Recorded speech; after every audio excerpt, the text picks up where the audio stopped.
ঢাকায় কর্মরত নাটোরের বাসিন্দাদের নিয়ে গঠন করা হয়েছে নাটোর ক্লাব ঢাকা। মঙ্গলবার ২০ মে রাজধানীর একটি রেস্টুরেন্টে আহ্বায়ক কমিটি গঠনের মধ্য দিয়ে যাত্রা শুরু করল ক্লাবটি।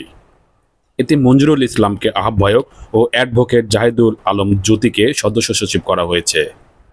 কমিটিতে সদস্য মনোনীত হয়েছেন বাড়িগ্রাম উপজেলার হুমায়ুন কবির, ফখরুল ইসলাম, আমিনুল ইসলাম শান্ত, এমদাদুল হক, আবু কাফি জুন্নুন, লালপুর উপজেলা একেএম শিহাবুদ্দিন, তরিকুল ইসলাম, সোহাগ, আরিফুল ইসলাম।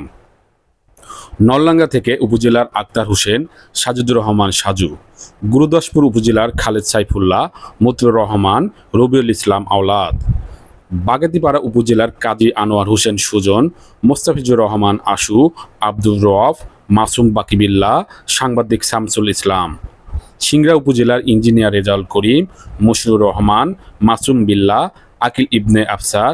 নাটোর সদর উপজেলা থেকে এবিএস সিদ্দিক, হিল্লোল, তানিম হোসেনকে সদস্য করা হয়েছে।